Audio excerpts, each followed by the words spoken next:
Sarah Perles? Oui, monsieur. Perles, c'est quoi ça?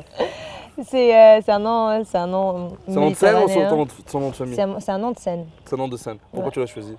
Parce que j'avais envie de séparer en fait les deux, quoi. Ok. Et en plus, c'est le nom de mon beau-père, qui Mhm. s'appelait Andrés Perles. Du coup, je l'ai pris, je trouve ça tout sympa. Andrés Perles. Andrés Perles. Mamma mia. On est dans un très très beau cadre et j'ai pas envie vraiment de partir sur la Dolce Far Niente. On va donc poser des questions très, très intéressantes. Tu es là au festival avec ton film, Mhm. qui a très très bien marché à Cannes. Mhm. Et dans d'autres Et festivals. ça a fait comme ça dans ta carrière. Écoute, je m'en rends pas compte en fait, non? Je sais pas. Oui, tu Ah, penses? oui, je crois. Ah ouais? J'ai l'impression que la cote a monté. La côte à monter. Eh ben, franchement, figure-toi que moi, je m'en rends absolument pas compte parce que oui, enfin, je travaille comme ça fait 3-4 ans que je travaille, donc en fait, pour moi, mon rythme de vie n'a absolument pas changé. Donc, ouais, peut-être. Ok, donc tu as choisi ce film, tu as quand même choisi un rôle pour toi. Comment tu as procédé pour ce choix? Alors, Quel élément t'a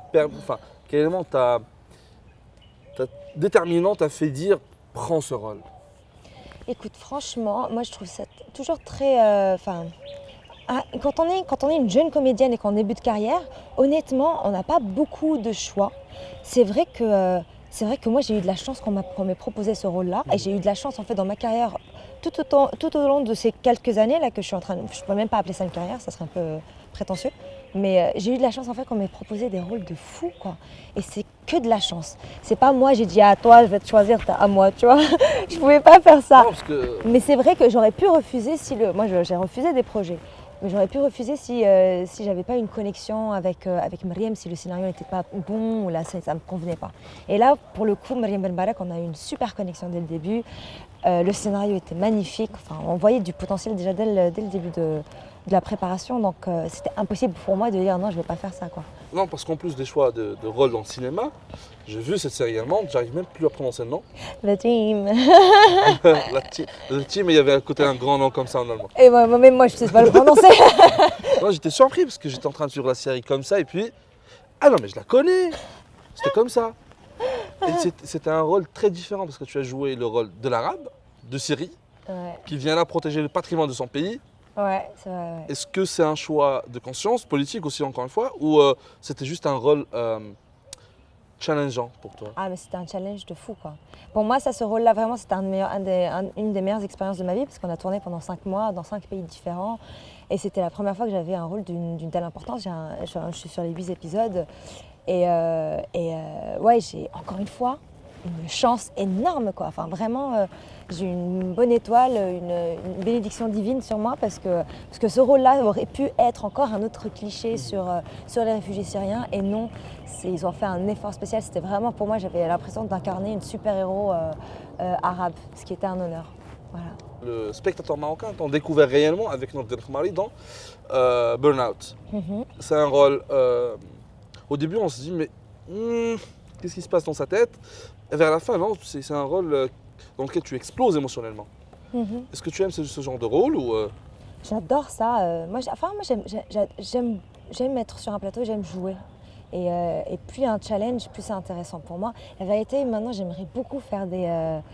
comédie? Ouais. Ah, toi, tu veux t'amuser surtout. Ouais, j'ai envie de m'éclater. Voilà. T'as envie de dire des blagues, de raconter des conneries et que ça passe devant l'écran. Voilà, c'est tout. Faire les trucs les Sauf plus que ça marche pas ridicules. comme ça, non? Non. Bah, il faut trouver un très bon scénario comique, quoi. Mais c'est vrai que je rêve de faire ça. Après, entendons-nous bien, j'aime les rôles de drame et tout ça. Je me complais dedans. Mais c'est vrai que là, ça fait quoi? Je crois que la dernière comédie que j'ai faite, c'était quand j'étais au cours Florent pour une scène de théâtre, quoi. Donc c'est vrai que j'aimerais beaucoup... Beaucoup de personnes oublient que pour être un bon acteur devant une caméra, il faut faire un bon acteur sur une scène devant un grand public. Ou un petit, mais un spectateur directement, c'est quand même très dur. J'aurais adoré dire que oui, il faut une formation, c'est comme ça. Mais en fait, quand tu te rends compte que l'actrice principale de Sophia n'a aucune formation, elle a fait un peu de théâtre amateur, mais elle n'a aucune formation devant la caméra, rien du tout, et qu'elle est sublime sur l'écran, tu te dis, le monde il est injuste. Parce que Non, toi... peut-être qu'elle est vraiment douée, hein, ou Non, surdouée. mais elle est douée, elle est super douée. Maha Alemi, c'est une fille avec qui j'ai beaucoup appris. Mais voilà, c'est l'exception, on va dire, qui confirme la règle. À savoir, oui, idéalement faire une formation, savoir de quoi tu parles et ce que tu fais et avoir une technique. Moi, je suis pour à 1000% vu que je l'ai fait. Mais ça ne veut pas dire. En fait, le C'est quoi la contraire. différence entre le théâtre et devant une caméra? Ça n'a rien à voir. En fait, là, maintenant, si je parle au théâtre, je parle au mec qui est en train Au de fond, marcher là. là-bas. Ouais. Dans le cinéma, non, j'ai pas besoin de. Dans le cinéma, tu es plus dedans, dans le T'es rôle. dedans. Mais en fait, t'as une caméra comme ça. Tu sais très bien que ta tête, elle va être, je sais pas moi, 6 mètres sur 6 mètres.